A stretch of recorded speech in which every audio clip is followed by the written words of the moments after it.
जून महिन्याच्या 1 तारखेला सरकार नवीन नियम व जुन्या नियमात बदल करीत असतात. सोबतच अनेक आर्थिक नियम दर नवीन महिन्यात बदलतात. जून महिन्यातही अनेक नियम बदलणार आहेत. कडाक्याच्या उन्हात जून महिन्यात बँक सुट्ट्या, आधार कार्ड अपडेट आणि ड्रायव्हिंग लायसन्सशी संबंधित नियमांमध्ये बदल होणार आहेत. या बदलांचा थेट परिणाम सर्वसामान्यांच्या खिशावर होणार आहे. जाणून घेऊया 1 जून पासून कोणते नियम बदलणार आहेत. एलपीजी आणि पेट्रोलियम पदार्थाच्या किमतीत कोणताही बदल झालेला नाही. दर महिन्याच्या पहिल्या दिवशी एलपीजी सिलेंडर आणि इतर पेट्रोलियम पदार्थाच्या किमती नव्याने ठरवल्या जातात. महिन्याच्या शेवटच्या दिवशी मध्यरात्री पेट्रोलियम कंपन्या याची घोषणा करतात. अशा परिस्थितीत 1 जून 2024 रोजी पेट्रोलियम कंपन्या एलपीजी सह पेट्रोल आणि डिझेलच्या किमतीत बदल करतील अशी अपेक्षा होती, मात्र तसे झाले नाही.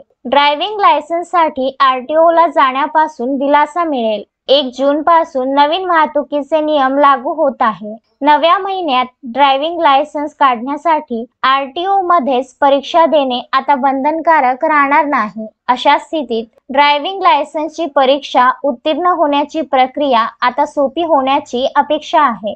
1 जून पासून तुम्ही सरकार मान्यताप्राप्त खासगी संस्थांमध्येही ड्रायव्हिंग टेस्ट देऊ शकता.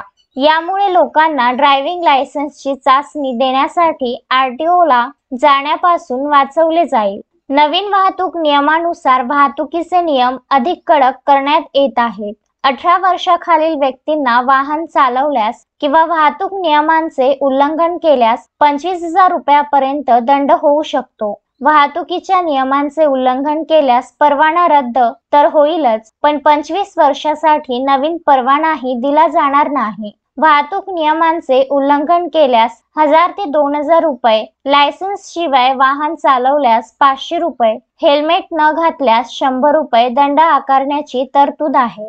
Vidarbha news bureau, Amravati.